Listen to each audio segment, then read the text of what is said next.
Hi, and welcome to the Flex with Aaliyah. Thank you for tuning in. And today I have special guest Kevin Thompson joining me today. Thank you so much, Kevin. No problem. Glad to be here. And today we're going to be talking about the USA OCR National Championship 15K that took place in Dalton, Georgia. A couple weeks ago, we had Vivian Tran on, and we talked about the 3K and kind of the women's side of things with a little bit of discussion about the guys, but now we'll be able to get more of the full story and a different perspective. So, Kevin, how did the 15K go for the men? I heard lots of different things. I thought it was a great trail race, and that's what I told them right at the finish line. But in terms of an OCR race, it was very lacking because I believe I counted there was 14 obstacles total in the 9 miles is what I clocked just at 9 miles in the whole race. And for a championship event, I think we need, especially for OCR, we need a lot more obstacles, especially when next year the World Championships will be in Sweden, and the Europeans, they really like their obstacles, and they really like hard obstacles. I was thinking the exact same thing. And I'll back up a little bit. When we were in Costa Rica, the course and what they had, I actually thought it was slightly easier than in Belgium. And and you were in Belgium, yeah. And so maybe, did you think the same thing of that this was slightly easier than the obstacles that we experienced in Belgium? So in Belgium, I thought that overall the obstacles were a lot bigger and more challenging and just more fun. And because they would do different types of rigs where it's not one thing the whole time, where in Costa Rica we had a whole rig of bananas and then we'd have a whole rig of coffee beans and another whole rig of bananas, or just a whole rig of monkey bars. And in Europe, I feel like in Belgium they were much more creative, where they'd be we have this hold and this hold and this hold, and then something that swings you in the middle, and not necessarily super hard, but just more fun and creative. And I guess that's just the different styles of the people who put it on. Because from what I understand with how they run the World Championships, is FISO is all right, Belgium OCR, you guys are in charge of this. We're overseeing it, but you guys are actually the ones putting it on. And so that's how Belgium likes running their courses. And then in Costa Rica, I'm not going to say they're not more as creative as the Belgian people, but they just have a different style. And that's what I don't think people who went to Belgium understand, because a lot of the USA OCR team actually did well, especially in the age group.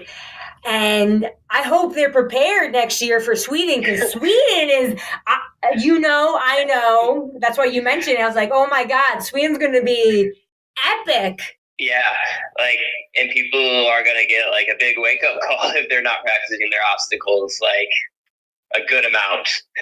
In Costa Rica, I think it really benefited you to be able to run faster and hit the obstacles hard, because they weren't as hard.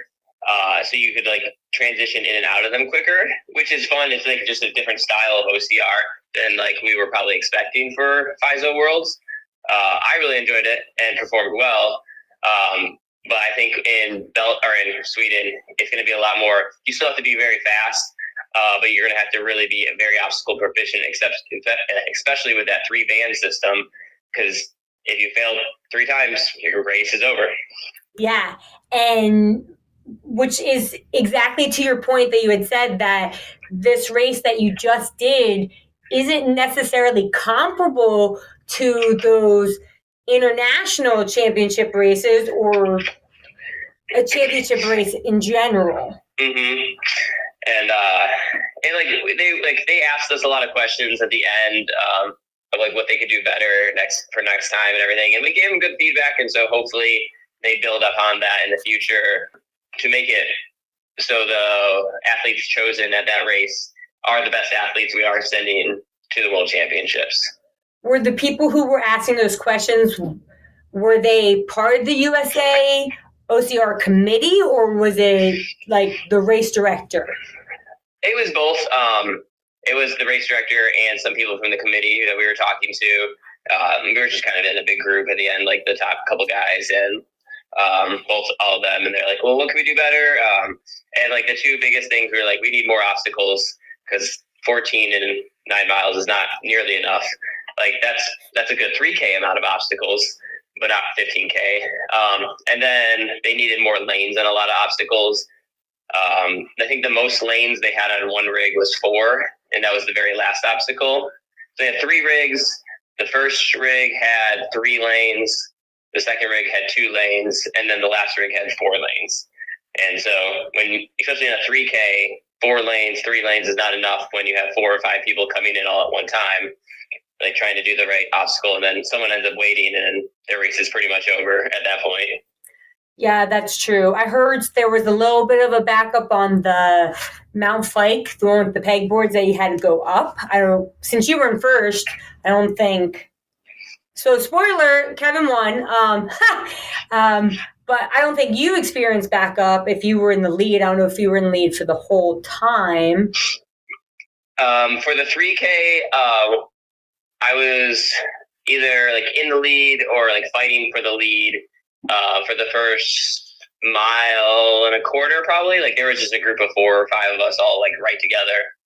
And then as we started hitting the rigs, I started gapping everyone on that one. So when I got to the Mount Fike one, which is the two lanes of pegboard up, like no one was even close to me. But in the 15K, we were a bit more spaced out. What was his name? I can't remember the guy who came in third. I think it was Josh. I could be totally wrong with that. But like, I'm just going to say Josh, Aaron, and me were all like decently spaced out. And then Noel was like right behind me. So there wasn't too much of a crowd going into those obstacles. So I think for the 15K, no one really had to wait at any obstacles. Okay, that's good. I liked how you described it, that it was a good trail event. And you're not taking anything away from that, it being an OCR, it just was more of a trail race, and it kind of sounded like that. I know they tried to convey that to you guys, that there weren't going to be water stations, the hurricane messed things up. I would like to think that if those issues weren't there, there would have been some more obstacles, but I don't know if they had that at their disposal. Yeah, that was my guess too, because we started off like some decent obstacles, like three or four obstacles in the first mile, and then like we went up the mountain, like to preface everything, like the venue, that was like a perfect venue for the race. I thought, like where we were set up for like the race start was in this little like kind of valley, it was pretty flat with some rolly hills. So I think like in the whole 3K, we didn't like go up the mountain face at all. And there was like maybe 150 feet of gain, which I thought was great for a 3K. It allowed you to run nice and fast. And then the 15K, we stayed in that valley for the first mile and then like went straight up the side of the mountain. And I want to say we had 12 or 1,400 feet of elevation total. So you got to go up, and we kind of ran across the ridge line, turned around, came back across the ridge line, and then down the mountain. And so the venue was like the perfect setup for a 15K and a 3K. But I guess the hurricane washed out some of the trails on the backside of the mountain. So they said they couldn't get some of the obstacles up there. I've done a Phoenix race before, and that's the company that put on the race and then USA OCR just helped them. And they don't really have too many more obstacles that I know of that they could have brought in. So unless they were bringing in obstacles from other race brands that I wasn't aware of, I don't know how many more obstacles they would have put in the race anyways. Yeah, their races typically aren't a 15K. I know from speaking to Julie that to fill a 15K on their own, they wouldn't have enough. They do have some fun ones. I didn't see their pegboard. They actually have a cool pegboard that they used to incorporate their races. And think of it like a normal pegboard that you're going laterally across, but the pegs are chained, so you can only move them a certain width apart because they're connected. And that one's a really cool one. And they've done that almost kind of like a little up and down as well before. And so I was hoping that one was going to be there. I don't believe it was. I think most of the rigs weren't theirs because they had the one from Mythic Race, the final one, which was Hildervat, the Ninja Tech rig, and I think a low rig in the 15K. And those were the only four, correct? So they had those four. The low rig was from Bear Crawl OCR, which is like a little local one near me in North Carolina. And then they had it's not like a rig, the mount, like the pegboard that goes straight up. And those chains and those pegs were connected for that one, so you could only make it like a 2-peg move. But they also did have a lateral pegboard one too, but it wasn't like you were hanging. It was like kind of like how Olympus is in Spartan, where your knees are on the wall and then you're traversing laterally across with the pegs. Then they were connected. It was like tucked into the woods. So I don't know if it was on camera at all for the 15K, but that was there. But you weren't like hanging for it. You were on your knees, like kind of on an angled slant wall, and then moving the pegs. I know exactly which one you're talking about. They changed their pegboard one at one of their races to that. They used to have one where it was free hanging and the chains were actually connected, similar to Mount Fike where they were connected, but you had no wall that you could put your feet on. And then that would be much better because that'd be much harder. Yes. Because I think for the A-frame one that I was talking about there, I made like 3 or 4 moves, I think, and then I just like pulled off the pegs and like pushed my feet on the wall and like jumped halfway across the obstacle to hit the bell. That was for the one that was slanted laterally? Mm-hmm. Okay, yeah. That one moves pretty quickly. I know some people find that one sometimes a little tricky, maybe if their feet are wet, but for the most part, it's pretty simple because the grips are relatively good, putting it in there. It's not like in Olympus and Spartan race, you have more to choose from, like the chains, the rock hold, the circle. Mm-hmm. I think the only part that'll trick people up is like if you're not used to moving pegs, like, and they are chained together. So you're like, should I make one small move or should I try and cross my arms? So if you've never done that style of obstacle, I could see it definitely being like tripping some people up. But if you know what you're doing, it goes pretty smoothly, like you said. And did they have it on both sides so you could either lead with your right hand or your left hand? Yes. Yeah. Because that sometimes really gets people, that they want to lead with what they feel is their dominant hand, and then they can't because the obstacle doesn't allow for it.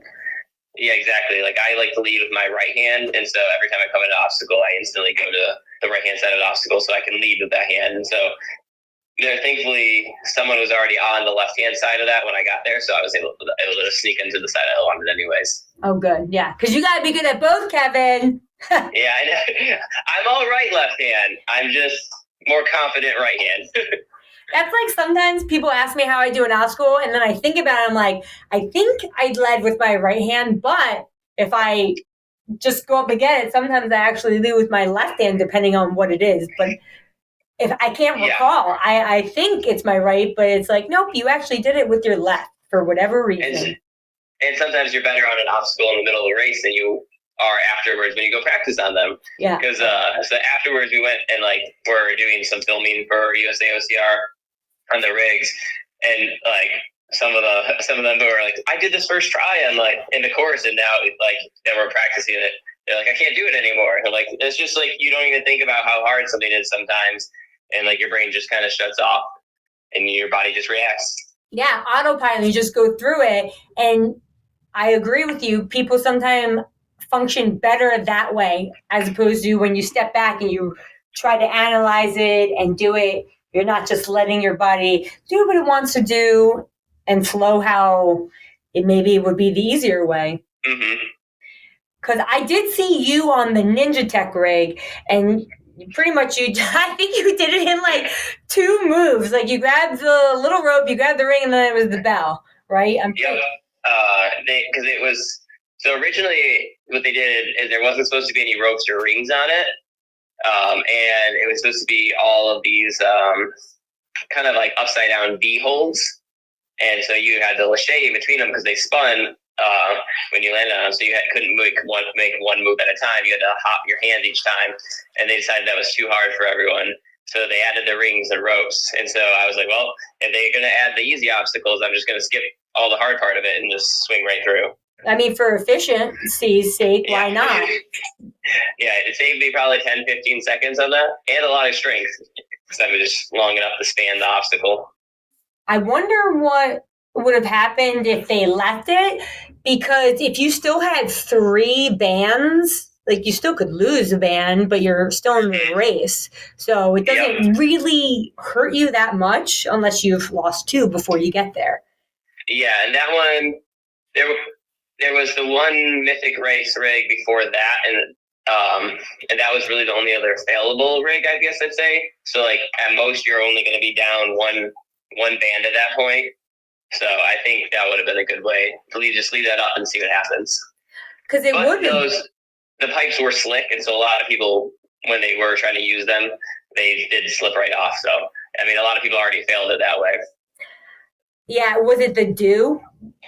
Yeah, it was, and where that rig was placed was like in the shadow of this really big tree. So even though like the sun came up and was drying other things off, that rig never really got dried off for 2 or 3 hours into the day. That one did look fun, and I would be super curious if they left it. 1, just because I would want to play on it, and 2, what would have or would not have changed with it. Because I know all the women in the elites failed it for the 3K. But then for the 15K, I believe 2 of them got it. Vivian, and then I think Courtney Washington also got it. Yeah, I think they were the only 2 for the 15K to run it clean. Yeah, which is exciting. And then I've had this question with multiple people, this discussion is, what are your feelings about the 3-band system versus mandatory? So I like it and I don't like it. So it's still infinitely better than Spartan's like penalty. You just tap the obstacle and go run a penalty loop that's 2 feet long.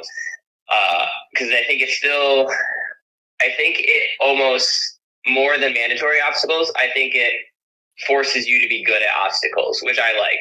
Like, especially for FISO, like for the World Championships, like I think we should be sending to people who are fast, but also the best at obstacles.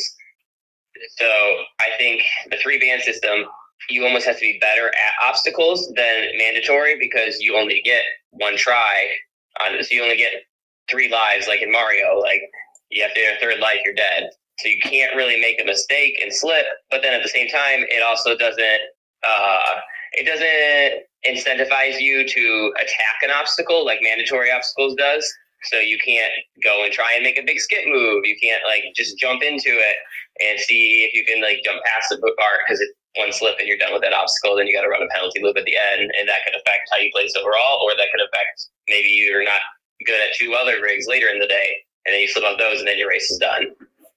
Yeah, I think it makes people be a little bit more conservative on all fronts. They're running, because if you're running really hard, you're going to get to a rig and your heart rate's going to be elevated. And then you might have to take some time before you attempt it, because you don't want to make a mistake. Not even like a big mistake. It's like you happen to like put your hand on your other finger and you can't pull it out. Like, it could be a stupid mistake. And you're not given another opportunity on that. And so, and that's why I was saying, like, I think you almost have to be so good at rigs that you're not going to fail it no matter what. Yeah, like I hear what you're saying, but I still, maybe it's just because I like the mandatory ones better. Oh, yeah, I love mandatory, especially like I talked with Dana about this at Midwest, because we were talking about like why, because I guess USA OCR, like when they asked a couple different places to partner with them, like for their championship, like Midwest was one of the ones consideration, and Dana was like, no, because we only will ever do mandatory obstacle foundation. That's so classic of Race Ready. I love it. Yep. Good for them for being true to their brand. Like they want to represent what they want to represent. You know, because it's not like Phoenix is a mandatory obstacle race generally, but obviously because it's a USA OCR sanctioned race, it can't be mandatory. It must be the 3-band system. Yep. And like I totally understand why some races like would not want to partner with them because that's not how they want to run their race. And like totally understand that. I do like that it gives us like another option for races too. So like we have Spartan style now. We have mandatory obstacle completion like Savage and Midwest and a lot of the other like OG races that people really love. And then I like that it's just something new and like we're trying it out. Yeah, like it's not bad. I mean, it's not my favorite, but it's not bad. Mm-hmm. And even though you said that you think people need to be better at obstacles, I think they need to be better at obstacles if they want to win. They need to be a good runner and obstacles in that style. But I don't think they're if they miss. I really wish they did. Whoever finished with 3 bands, all their bands, is placed higher than somebody who finishes with 2, because then obviously they checked all the boxes. They did the running, they did the carries, they did the rigs, and they got it done. Because I've done a couple races like that where they did give bands, but your placement was based on who finished the fastest with all their bands, and then it tiered down. Mm-hmm. And they typically say that, because I was in Belgium, I had talked to them about it, and they said, not USA OCR, but the organization, and they had said, it's too hard to keep track of that. We can't do it. And I disagree. I don't think it's really that hard in this day and age. Does it require a little bit more work and finesse to figure that out? Mm-hmm. Yes. Because then that's like last year in Belgium, it wasn't really a dispute, but they say you have to give a good effort try. And now what does that mean? That's very subjective. Yes. And that's why I don't like it, because you could, if you are a fast runner, no matter what, if you are a fast runner, you will run faster than it takes someone to put a good effort into a hard rig. Oh, for sure, yeah. Like, and especially in Belgium, like some of those rigs were really long. You remember the one? It was like the last like hard rig because they had that one where you had to jump in the water and climb up the cargo net at the end there. But the one right before that, yeah, it was parallel bars. Yep, that's long. To a rope, to these other weird handles, and yeah, that one was a long one. And the parallel bars, the suspended parallel bars, took people so much time to get through because you couldn't even move big steps on that. You had to take these little micro hand steps. Yeah, like I remember, like the first day I got it, and then I know the second for the 3K, and I know for the 15K they shortened it, but they still had like the parallel bars in there. But the first day, I think it took me like over a minute to do that rig. Like I'm hanging for over a minute, and I don't think I could have done the penalty loop faster because that penalty loop probably weighed like over like the keg roll thing, whatever it was, like probably weighed more than me. I think the second day when I had to do it, it took me over 2 minutes. So it still would have taken me longer to do the penalty loop, but like I was on that rig for over a minute. Like that's a long time to be on a rig. Yes, hanging, and that's why I don't feel like it's still a penalty. It's just not in the midst of the obstacle like Spartan does. So I feel like it's almost exactly like Spartan in that sense, but instead of having it right when you miss, they just put it at the end. Yeah, but what I do like is at least like in Spartan, like you say you're like Jim Walmsley and like stupid fast, like you're just gonna run like 5 flat for the whole race. Like you could technically fail every obstacle and run the penalty loop and still win. Yep. Like and beat it. But at least here you can only fail 3 obstacles. Yes. And before you're done. So it's like it's a step better than Spartan, at least. It is a step better than Spartan. And I do hope at some point, I don't think it will change because I think they're really doing this style because the standardization for the Olympics. That's what I feel. Yeah. And I mean, I guess we'll see obstacle course racing a little bit in Olympics in 2028, but not how we want it. Yeah. I would say that we as like the people who have been around for a long time who like know OCR, who go to all the different ones, like people will say like it's OCR is in the Olympics, and I'm like no it's not, like because I'm the head coach of a ninja gym, and so I'm on the ninja side of like seeing that sport grow into the Olympics, as well as OCR with USA OCR here. And it's like, I feel like I straddle that line pretty well. And then I know people in pentathlon. Actually, the USA Pentathlon is moving their headquarters to Charlotte here soon. Oh, cool. And so I was talking to a couple of the guys who are running that, because they like OCR. Well, the obstacle part of OCR is going to be in the pentathlon instead of the horse riding now in 2028. So like, I feel like I'm in like all the different little clubs here to like see like some sort of obstacle into the Olympics. And I feel like it's not any of the ones perfectly how we see it. Like, it's not OCR, it's not Ninja. It's like a weird hybrid of everything. Yeah. Yeah. I know they did have some ninjas come out to test it when they were kind of going over the course and how they were going to implement it. Because I know a little bit, but not that much about it. If it's going to be more like the 100 meters, because I could see the 100-meter course. It's more about kind of like the speed, and some of the guys, like, you just touch one thing and you're out of it. So you're not actually completing the obstacle as intended. You're just maneuvering as quickly as you can from point A to point B. Yeah, and that's kind of how the one in pentathlon will be. I believe currently it's 80 meters. Oh. It's not 100.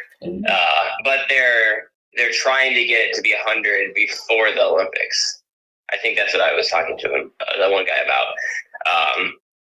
But basically, it's like, say there's 10 obstacles. I think 6 of them will always be the same. 5 or 6 of them will always be the same, and then they'll have like a catalog of 4 or 5, or they'll have a catalog of like 20 obstacles, and then whoever's hosting whatever pentathlon event at the time can choose from that catalog the 4 or 5 obstacles they want to insert into the course. So that's cool, because it kind of keeps it fresh and keeps it changed up. That is cool. I like that. I like that. And then, like you said, it's much more viewer friendly, like the 100-meter at OCR will be. I really like that, the catalog, because then it's not so repetitious. You know, because sure, the 100-meter is fun. Like, it's fun to do, but at some point, it's like in sprinting. At some point, you're only going to get so fast. Yeah. And as opposed to making the athletes adapt, like, maybe you change the order of it. Maybe you have that obstacle from the catalog. Either, you can add 1 or 2, whatever their standard is. But yeah, it makes it, one, probably a little bit more exciting from an athlete's perspective, or at least mine, because that's what gets you better. Yes, because you never know, well, okay, say there's 25 obstacles in total that could be on the course. You're like, well, I got to make sure I train them all, and I got to train them in different orders, because, like, you never know what you're going to see. Whereas, like, the 100-meter for OCR, it seems like it's always going to be the same thing. So it's just like you said, we can only get so fast. You can only run so fast. You can only jump so far. But if the obstacles are constantly changing at every competition, you got to be prepared for anything. Even though you know what to prepare for, it still could be different every time. Yeah, that'd be exciting to see. I know next year in Sweden, supposedly, they are going to make some adjustments. Like, they're going to be slightly longer. And maybe instead of 4 grips, there's 5 grips. So there will probably jump through the whole thing. Yes, or at least most people will not be able to. Not that most people can now, but there was another adaptation that they were going to adjust. I don't recall what it was, and that's if they follow through with that, which will make it interesting, because then it's not about your jumping power. Yes. Yeah, you have to be good at the obstacle. Yeah. Where, like, Isaiah, who won in Costa Rica, the 100-meter, he also won the 100-meter for Ninja this year. And so I think he would have won no matter what, because he is that good. But it'd make it a bit more interesting if he couldn't just jump through the whole obstacle. But it is extremely impressive to watch him jump through a whole obstacle. Oh, absolutely. When he set that record in Costa Rica, he didn't even look like he was running that fast. Like when he jumped over the wall, I was like, come on, move faster. And it's like, he's still blazing through it, Yeah, I think he was like 2 seconds faster than the previous world record or something like that. Like, and it doesn't even look like he's moving quickly. He's just that efficient. Yeah. But what's really impressive is if you go onto his Instagram and watch him do the 100-meter for Ninja. That course is really cool, and he runs close-ish to the same time. I think he runs like a 28 on that course because the obstacles are harder and you can't skip through them all. But that one is really impressive to watch. I'll have to check that out because I know I follow his page, but he's definitely very impressive to watch. Mm-hmm. And that's like the whole point of the national championship is to hopefully get the top athletes or the best athletes there, but then you also need to have a certain caliber obstacle level. And yes. It sounds like you don't think that was present at this event. No, they definitely I still think I'm one of the best so I won the 3K but came in second in the 15K. So I still think I'm one of the best 3K runners in the US. So that was just me performing in that race. And I'm not saying anybody else in the 15K doesn't deserve to go, but I think that it just wasn't a race that prepared us well for Sweden. That was another gripe of mine, that it's October 2024 and we'll be in Sweden in September of 2025. And so that's 11 months. And so I don't feel like picking someone now is proper for a race 11 months away. So you think it should almost be done like how they choose for the Olympics, where they do the trials kind of a couple months beforehand and then those individuals go? Yeah, I feel like in OCR we have to, since we pay our own way and we all have jobs, this isn't anyone's full-time job, it has to be a little bit earlier than for, I think they did the USA track and field trials. I think that was early June for the August Olympics.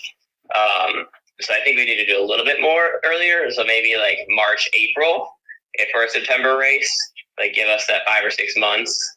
But I think that way you have 5 or 6 months to build into the world championships instead of right now I could stop running and I would be extremely out of shape in 11 months for the world championships. But since I won, I'm auto qualified. I was wondering how many people who got selected were going to go, because you and I both know from being part of the committee that these top, I think, 5 automatically get entered, and this race is weighted higher than some other races. Yeah, so for this race, it was the winner is auto-selected or auto-qualified. So for the 3K, it was me and Rachel Waters. So we have the auto spot in the team for the 3K. And then for the 15K is the same thing, winner. So it's Erin and who won the women's? I don't remember her name. She wasn't a woman that I'm familiar with. I want to say it starts with a K. If I heard it, I would know it. So all 4, so basically 4 different people got auto qualifying spots, 2 for the 3K, 2 for the 15K. And then like you said, since I got second in the 15K, I get a lot of points weighted towards it. And so I think most of the people there, are probably the people that are better suited to go to the Worlds in Sweden. I got her name. A lot of them are Elise. I think it's Elise. Oh yes. Yeah. Yes. Yeah, a lot of them are the people who are in Costa Rica or Belgium, so they're the people who want to do this anyways. But in the future, that might not always be, especially if it starts growing. So I think we got to tweak it a little bit there. Yeah. I can see that, because I was curious. I was I wonder how many actually want to go, and a lot of the people who did show seem to have already gone this year to Costa Rica. You, Vivian, Courtney, some of the age groupers as well. Yep. But then it's not being exposed to more people. We want to get more people, one, because it helps the organization grow and the sport grow, but also it helps us get better and better athletes. Yeah. And I think that's the whole goal, is eventually, we should be able to send a team that can compete at the world level, across the board. I think so. The past 2 years, I've been the fastest in the 3K for the US, and I'm still this year I was 14th, and like I thought I did really well, but I was like, I know there's people better than me here that could like perform better in the U.S. and that just like didn't choose to go or couldn't qualify because of the points and everything. So I'm hoping in the future we get more people so we can have like that super competitive team.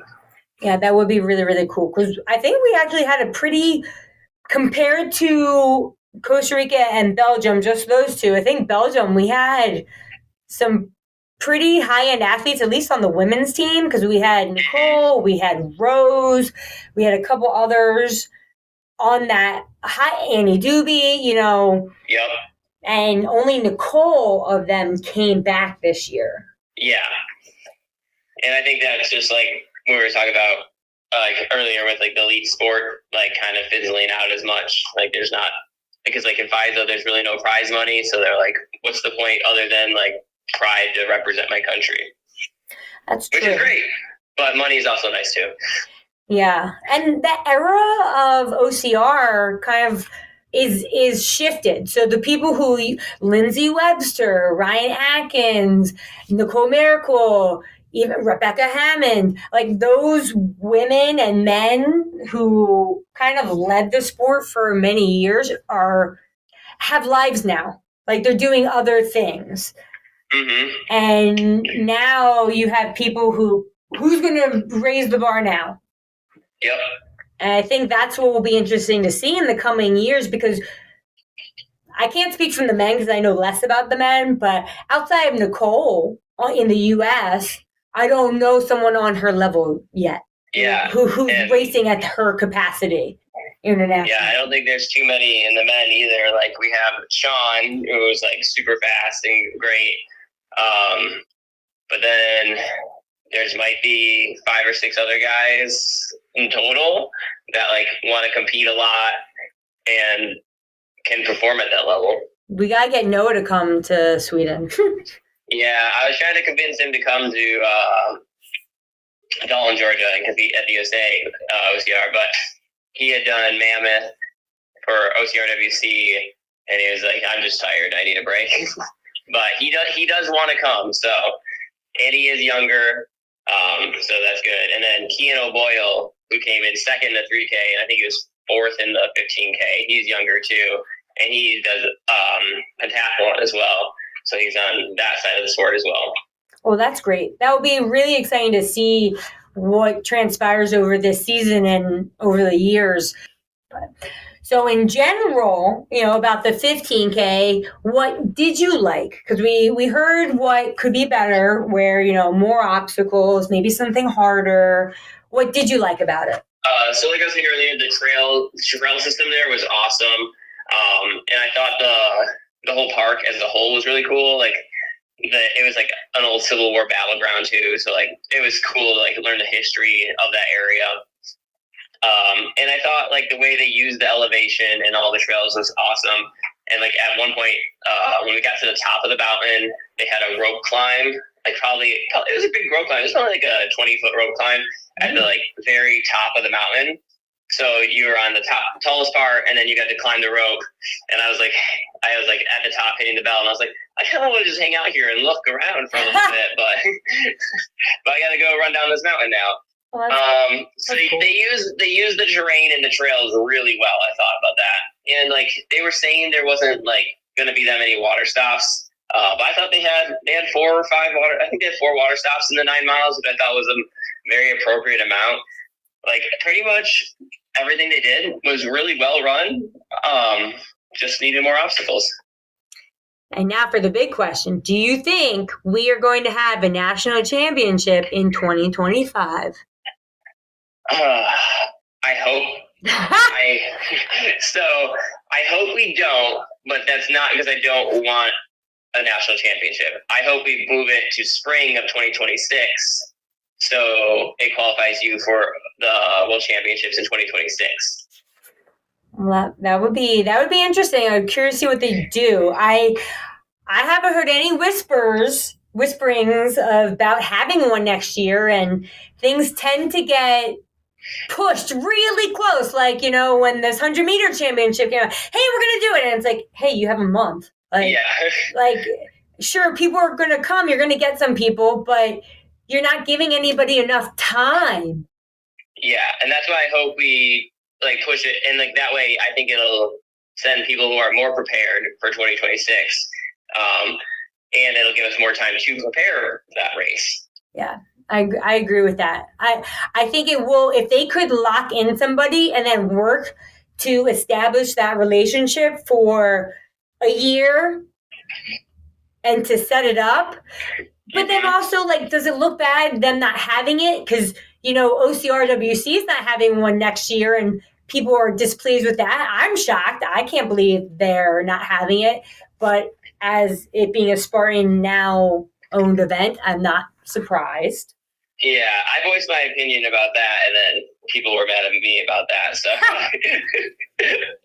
yeah, I was like, because I figured, well, when they moved it to Mammoth, I was like, oh, that's a bad choice right away. Like, it's just so hard to get to Mammoth. Like, it was cheaper for me to go to Belgium last year and Costa Rica this year than it would be for me to go to Mammoth either time.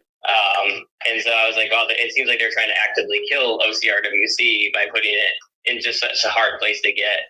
And I've heard like the race went off amazingly both times. Like that venue was awesome. It's just so hard to get to for a lot of people, especially Europeans.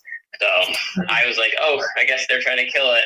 And then when they announced that they were moving it to 2026, I was like, is that because nobody showed up? And then a lot of people who were involved in running OCRWC got mad at me.